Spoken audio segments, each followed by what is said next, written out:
Савлуур 4-р хэсэг. Цагдаагийн газар очиж цагаан дайсантай охин болон өдөр болгон дараалан гарч байгаа зоолгүй хөхлийн талаарх өөрийнхөө дүгнэлтийг бүгдийг нь тоочхоор шийдсэн Халиун сууж байсан кафенээс гарлаа. Тэгээд өөрийнхөө байрны харьяалагдах цагдаагийн хэлцэд очиж үзэж харсан бүхний нэгднэггүй ярив. Цагдаа түүний ярьсан бүхнийг тэмдэглэж аваад шаардлага гарвал тантай эргэж холбоо барья гэж хэлээд гаргачихв. Энэ нь Халиунд дэндүү чамлалттай санагдсан дэр. Уг нь хинэгэн цагтаа дагуулж ирээд гэртээ хамт онсон болоо. Дэсэн бодол түүний толгойд эргэлдэж байсан ч ганц бие эмэгтэй цагдааг гэртээ хамт очиж хонё гэж хэлгэн нэг талаасаа ичгүүтэх хэрэг гэж үзээд амаа чимээжээ. Халиун энэ өрөө гэртээ орж хонохоос жирхэн орцныхоо өмнө баахан эргэлдэж байснаа буудалд очиж хонохоор шийдэн хөлнөх хөнгөрөн алхлаа. Тэгээд байрныхаа оролцоо байрлах нэгэн жижигтэр буудалд өрөө авч орон дээр нь даатаа наргагүй тэрийн унлаа. Энд хонвол ямар ч байх зүйл байхгүй. Амар юм гэж бодсон Халиун хар хүүхэлтэй сугавчилсан цагаан дайсантай охиныг ганц өдөрч болов ордоос мартахаар шийдэж гадуур хувцас нэмгэлэн хөнжлөөр үеэ хучлаа. Өрд шин өнөөх охин амиа хорлсон авгаа өрөөс болоод огтхонч зурм хийгээгүй болохоор Халиун дэрэн дээрээ толгой тавингуудаа зүр мэглэж эхлэв. Тэгтэл генет тог өрөөнийг нь хаалгыг тогших чимээ дуулдлаа. Халиун хинэгэн хүн өрөө амдурсан болов гэж бодон бос эргүү хэвдэж байтал бас дахиад тогшхон тэр. Ийхүү дахин тогшсон учраас Халиун арга буюу хүнжлэлсөө хохрон гингэж гэрлээ асаагаад хаалга руугаа зөвлөн очлоо. Хэмбэ? Тагч. Хэмбэ? Халиуны сэтгэл тавгүрхэж өнөөх буцаад унтахад бэлэн байсан амтад нойрно ормөргүй замхран арилхан тэрэ. Одоо яадаг вүлээ? Гэсэн бодол Халиуны хамаг сэтгэлийг төгшүүлэн яах учраа олохгүй баахан самгардав.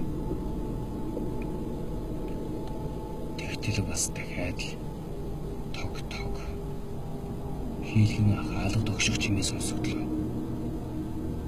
Халиун ямар нэгэн байдлаар хэрэг биштэж мэднэ гэж бодоод хурдхан шиг гадар хувцсан өмслөө.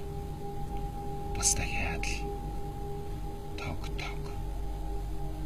Хэмбэ? Танд юу хэрэгтэй? Химийн Халиун тэсгэл алдан бараг л хашгирах шахам өндөр дуугаар хэлв. Гэсэг идэж урдын адил таг чиг байсаар л.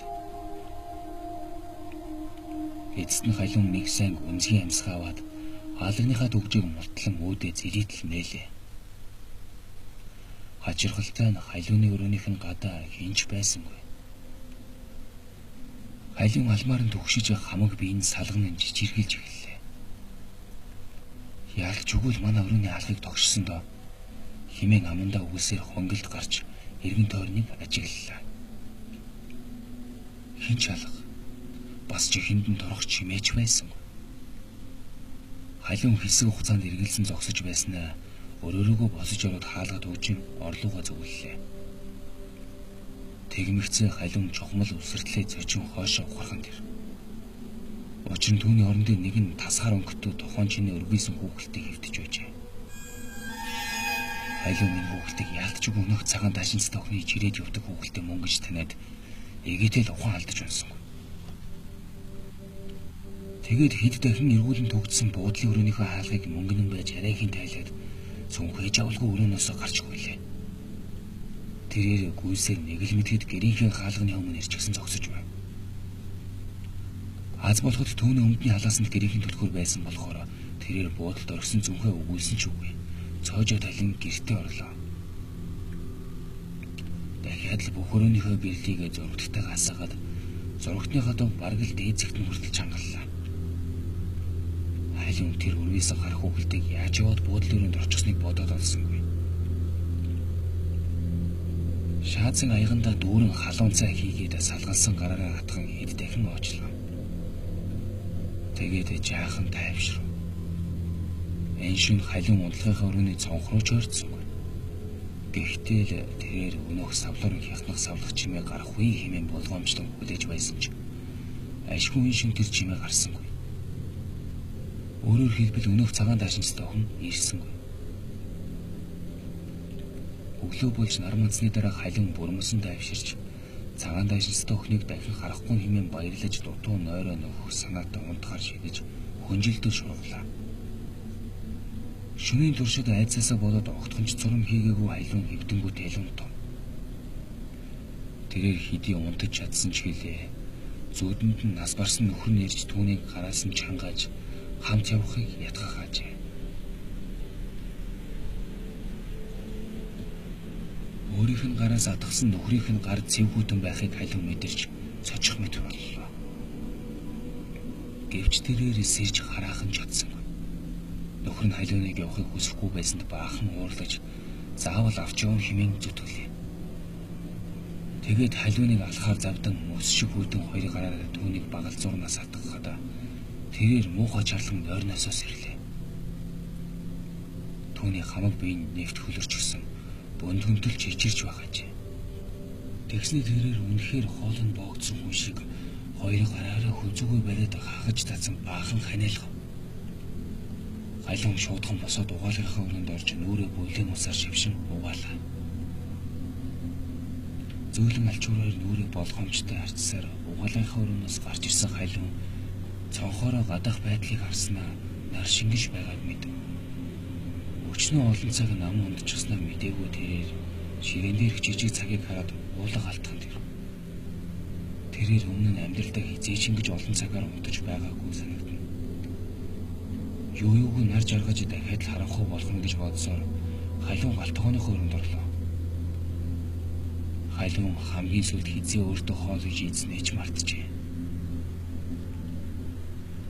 Ялангуяа сүүлийн 2 хоног кафед сууж баахан кофе зэлгэснээс биш дөрөвдөх юм олж идээгүй гэдгээ тэрээр сайн мэдэж байлаа. Ингээд халиун өөрийнхөө ходоодыг баярлуулахаар шийдэн махарчиж ногоо арилган хоол бэлтгэлээ. Түүнийг ширээнийхээ ард ганцаархнаа суугаад хоолтож байхад гадаа нар жаргаж аль хэдийн хүмүүсийн хөл татарч эхэлжээ. Халиун үнэндээ хоол гэж ийм сайхан зүйл байдаг билүү гэж уулга алтмаар болжээ. Цадтлаа сайхан хооллсон ганц бие бүсгүй маань хамаг биеийн тавиран ядаргаан гарах шиг боллоо. Хоолны сав аяг тавгаа угааж цэвэрлсэн халиунд өөр хийх ажил үнэндээ болцсон. Тэрээр хоёр өрөөнийхөө хооронд дэмий баахан сэлгүүцэж байснаа ямар ч сонголтгүйгээр дахиад л өнөх унтлагынхаа өрөөнд орж унтахаар хэвлээ. Сэтгэлийнх нь ухарт өнөх самдууртай холбоотой таагүй бодлоо бэргэлдэж байсан ч аль нь тэр бүгдийг аль болох мартах гэж хичэв. Гэрт урд шөнүүдийн нэгэн адилаар ямар ч чимээгүй. Халиун өөрийгөө ганцаардаж байгааг дэндүү ихээр мэдрэх шиг. Нэг л мэдхэд тэрээр уйлж байлаа. Түүний эргэн тойронд ганцаардал бас түүнээс ч илүү аимшигтай дарамт шалтгаангүй айдсууд дүүрэн байлаа. Уг нь унтчихвол шунах хурдан мөрч дорхнол өглөө болж байгаа гэж бодох хөөрхий бүсгүй хэдийн нүдэ анин хэвдэх авч тусыг эсолно. Тэгснээ гинэт нэгэн мэрэгэн арга болоод хурдхан шиг орноосоо босоод эмийн жижиг харцаг нээлээ. Ашгүй халиуны эмийн харцагт нь түүний хайсан нойрны юм байх нь тэр. Ямар зорилгоор хизээ авснаач санахгүй байгаа тэр хүн эмийг халиун зориултаас нь 2 дахин их тунгаар уугаад орондоо буцаж оров. Нэг их хөдөлгөөн нойрны эмийн үйлчилгээ үр дүнгээ өгч халиуны нүдэд сумын сүмээсээр төдөлгүй унтлаа.